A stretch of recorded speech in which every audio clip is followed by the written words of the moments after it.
On fait des fautes, mais on se soigne. Tous les jours, un comprimé audio effervescent pour améliorer son français. Comprimé numéro 18. Le sens strict des expressions sur le temps qui passe, tu connaîtras. Alors, imagine, tu tombes sur Patrick, que tu n'as pas vu depuis 20 ans, du reste ça t'arrangeait bien. Tu peux être certain que 5 minutes après, vous en êtes à parler de la météo. T'as vu ce temps de ouf qu'on a depuis 2 mois ?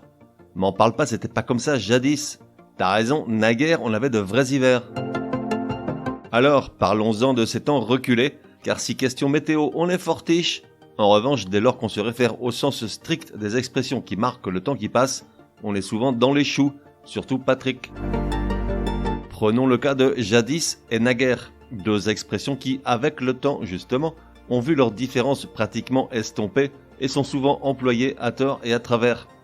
Jadis vient du vieux français ja-a-di, D-I-S, qui veut dire il y a des jours, c'est-à-dire il y a longtemps. De son côté, naguère n'est jamais que la contraction de il n'y a guère et donc ne se réfère qu'à une époque récente. Mais les temps modernes les ont nivelés et les deux semblent se référer aujourd'hui à des temps anciens, alors que seul jadis est en principe habilité à évoquer ce lointain passé. Ensuite, on a antan, A-N-T-A-N. Alors, je te l'accorde, c'est pas non plus tous les jours qu'on l'emploie, voire jamais, je suis d'accord. Mais ça ne mange pas de pain de retenir la chose. Quand quelqu'un se plaint en disant « Où sont les chansons d'antan ?» on a le sentiment qu'il évoque Maurice Chevalier, Charles Trenet ou Edith Piaf.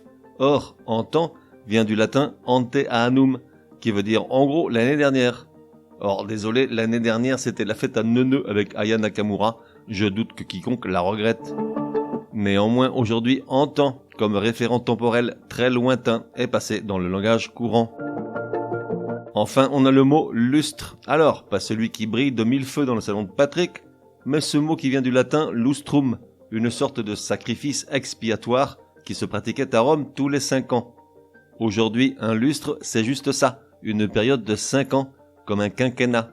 Donc, lorsqu'on dit « il y a des lustres », dans le sens strict, on ne se réfère pas à la période si lointaine que l'expression laisse entendre, mais dans le langage courant, cela signifie bien « il y a très longtemps ». Dans le même ordre d'idées, on a l'expression « belle lurette ». Il y a belle lurette, qui évoque également un passé assez lointain. Or, le terme lurette n'existe pas, ou alors juste dans cette expression.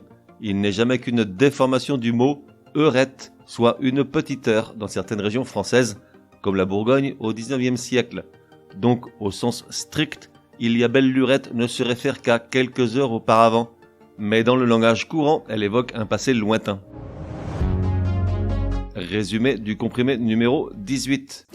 Pour que ça rentre, les mots et expressions qui se réfèrent au temps passé, lointain, normalement utilisés aujourd'hui dans le langage courant, sont, si l'on se réfère à leur sens strict et historique, mal utilisés. Ainsi, jadis et naguère semblent aujourd'hui évoquer la même durée passée, alors qu'au sens strict, jadis se réfère vraiment à des temps lointains, tandis que naguère n'évoque qu'une période récente. De son côté, antan, par exemple dans l'expression « que sont devenus nos loisirs d'antan » parle de temps révolu, alors qu'au sens strict, antan parle de l'année précédente.